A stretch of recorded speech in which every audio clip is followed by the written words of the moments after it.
Hello, my name is Steve, and this will be the story of my boat, Panope. She's a Tom Colvin design called Saugeen Witch, 34 feet on deck, 10-foot beam, draws 4 feet, and weighs about 7 tons. She's currently rigged as a gaff sloop, with a nice, comfortable pilot house aft. However, Panope was not always configured as such, so let's go back and see how things began. The story begins back in 1975 when my father got inspired to build a boat and sail away. Here he is building the wheel even before Panope's hull arrived in the family home's driveway in Quilcene, Washington. Not knowing how to weld, my father commissioned Panope's hull construction by a firm in Vancouver, British Columbia. He was, however, a good woodworker, so over the course of 6 years he installed a nice oak and cedar interior and installed her engine. Which brings us to 1981. Dad hired a local house mover to gently place Panope at water's edge at low tide. 6 hours later, and we were enjoying the moment. I was 12 years old at the time. Note that Panope does not have a pilot house at this point, and she does not even have a cockpit, just some teak chairs aft. Here's her spars going in. Yes, 2 spars. She was a gaff schooner, and overall this setup was great for offshore work. Real safe and seaworthy. However, we didn't use it as for offshore work much. We were mostly just day sailing and fishing. Dad, being a marine biologist, meant there was always creatures coming up from the bottom. Here's a pile of shrimp and some fresh Dungeness crab. Dad eventually took a year off work and sailed the boat down the west coast to Baja, California. Here the boat lies in Cabo San Lucas. I made a month trip myself down and met him. However, I should mention that these first 19 years of use was all coastal sailing, not the offshore passage making that she was originally set up for. By 1999, Dad had gotten completely tired of doing boat maintenance, so he passed things over to me. I formulated a very ambitious plan to radically modify Panope, so I hired a local boat mover to place her right next to my home. First order of business was to remove Panope's 15-horse engine and install a 40-horse engine 1 foot forward and about 6 inches lower than previous. Next, I stood on top of the engine, added 1 inch, thus establishing a height for the pilot house that was constructed without the use of plans. The new engine necessitated a much larger propeller, so a larger aperture was cut in along with a new shaft log. New fuel tanks were constructed with a total capacity of 90 gallons. In the upper left is a custom sump, providing a low point to the system. Fast forward to 2008, and my life had taken a few turns, requiring yet another move of Panope. I built this trailer using a single axle from a big rig lowboy trailer. Panope's old foremast for the tongue, and her gaffs formed those vertical V-braces connecting to the bow. And there's the owner of the truck, holding my infant daughter as I back Panope in between my new unfinished house and workshop. The pilot house features cockpit-style or inboard-facing seating and a rather unusual helm placement that allows it to be reached from both inside and out.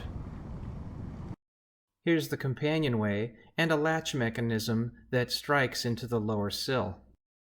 I used oak and cedar for the pilot house woodwork and trim, just like my father had done down below 30 years prior. Windows were bedded from the outside into the pilot house structure. Window basils were fitted, tacked, finish welded on the bench, primed, and bedded over top of the windows for a leak-proof installation. A visor was fitted to provide a bit of rain protection and finish off the look. Here's a look at the homemade steering system with chains, pillow blocks, sprockets, turning shivs, shiv carriage, carriage in place under deck, and the quadrant. For clearance, a slot was created and a blister was welded to the side of the house. A tabernacle or hinge was created to allow self-lowering and raising of the mast. Unlike box-style tabernacles, this one retains the round shape of the mast. The boom was lengthened by splicing an 8-foot tapered octagonal section aft. Here's the mainsail gaff saddle, main sheet pad, jib sheet pad, shroud chain plates, stem fitting, handrail cleats, and various hardware. Afterdeck bollard, aft deck handrail and seat, boom gallows, foredeck cleat, foredeck bollard, chain stopper. The windlass was refurbished, painted, and final assembly and installation. A primary goal of this project was to reduce overall length, thus the bowsprit was eliminated, the opening in the bulwark was closed, and a centerline anchor roller added in its place. The weight of the pilothouse aft meant that the boat could use a little weight forward, so I mounted a second anchor in a custom hawse pipe. I am a firm believer in having an instantly deployable dinghy. Thus, a davit was created. This one also houses the radar antenna, all-around light, deck lights, and VHF antenna. The davit pivots 180 degrees to decrease dock and other fees. All wiring passes down through the davit post, lower socket, and into the lazarette. Here's the upper pivot with UHMW bearing, lower socket also with UHMW bearing, and here's a custom channel that fits the rail of a Walker Bay 8 dinghy. Here's the original wooden foredeck hatch. It was my desire to not have wood on the outside of the boat, so a metal one was constructed in its place. Notice that it is much taller, and it's tall enough, in fact, to be also used as a seat. The hatch is secured with a homemade over-center mechanism. A similar mechanism also latches the forward center pilothouse window. The saltwater inlet through hull was replaced with a welded standpipe, Marlon ball valve, and a strainer directly in line. This allows blockages to be rotted clear with the strainer lid removed. Ball valve and strainer are both above waterline. Here's an exhaust hose bracket, transom-mounted exhaust flapper valve, engine box framing, engine box with ladder, companionway ladder, diesel furnace, furnace chimney fitting, and a drip pan that's large enough to contain all the contents of the day tank in the upper right. The starboard galley cabinetry was reworked. It features a well-insulated ice box that was lined with fiberglass and epoxy. A non-pressurized alcohol cook stove. The port side galley cabinet is mostly unchanged, however I did weld over the sink-through hull. Now I just use a 7-gallon jug. Look at that beautiful shear line.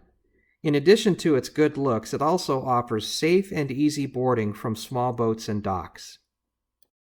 However, this comes at the very high cost of not having enough headroom below for seating under the side decks. My father built, tore out, and rebuilt the saloon table and settees not less than 3 times, and even his final version was only comfortable for 2 people to eat. So I did what I had to do and tear the saloon settees and table out once again, and replaced it with simple, inboard-facing benches that were both well inboard and higher than previous. With comfortable seating now available and no main mast passing through the middle of the saloon, I set about to design the perfect table. I bounced numerous table ideas off a group of friends, and eventually one of them, who happens to be one of the world's most talented yacht designers, he had the idea for this L-shaped pivoting pipe leg. The table turned out great. It can be positioned in an infinite number of positions, and the table can be quickly demounted and affixed to the bulkhead. The house battery boxes needed another 1-inch clearance to fit under the pilothouse sole, so small holes were cut in the hull, and these combination blister zinc pads were welded over. Here's a bracket for the start battery, 12-volt battery switch panel, accessible from the pilothouse footwell, 12-volt distribution, back of which is also available from inside the pilothouse. My stepmother provided her sewing expertise and created the interior cushions. Rudder modifications included this top gap seal, leading edge gap seal, and a balance area added to the propeller aperture. A very stout beaching leg was created. It bolts to an unused chain plate pad in either gunnel. This allows the boat to dry out without leaning over, thus allowing cleaning or work to be done on either side of the hull.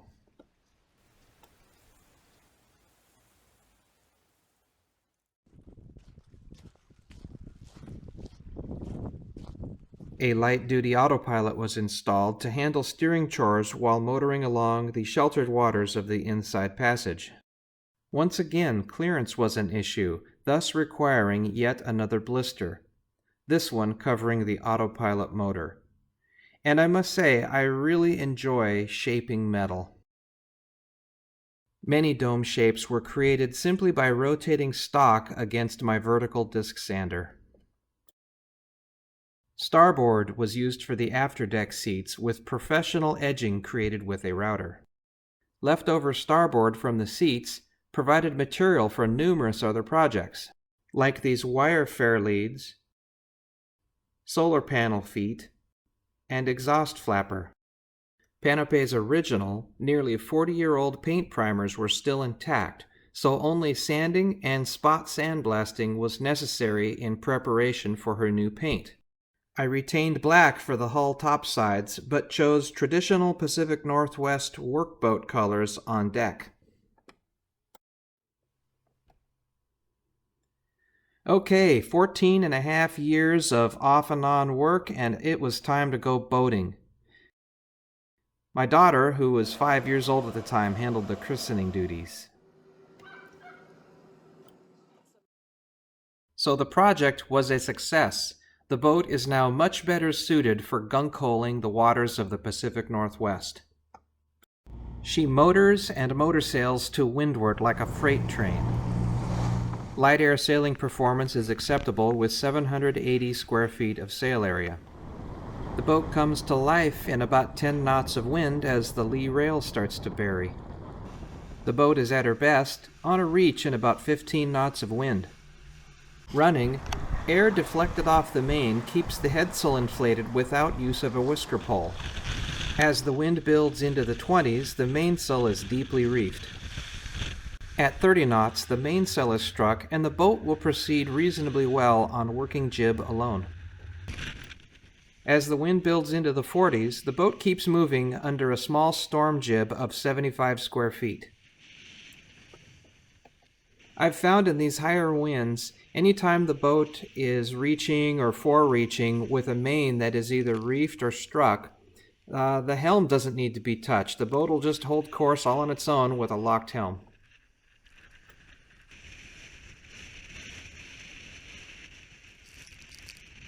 Normally, I would be inside the wheelhouse enjoying the ride wearing street clothing. I'm outside here for the purpose of filmmaking only. Here are the reasons I changed Panope's rig from schooner to sloop.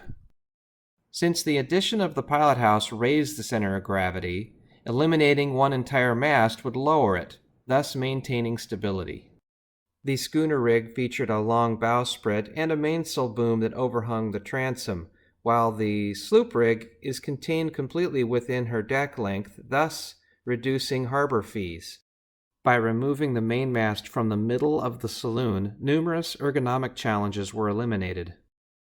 This is subjective, but I felt that the visual heaviness of the aft pilot house needed to be countered by a somewhat forward rig. Lastly, the sloop rig has fewer parts to maintain and gives a general feeling of less clutter on deck.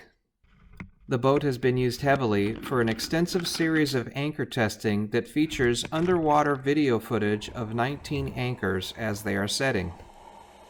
So I'll finish off this video with a look at what Panope does best, and that is provide a place for the annual family get-together shrimp slaughters. Wow, Emma! My God, that's probably our best one. Oh my God! It's loaded! Oh, one got away! You're turning them loose! I almost forgot. In case you're wondering, my father is alive and well, still playing with seafood, and occasionally takes a turn at the wheel that he built all those decades ago.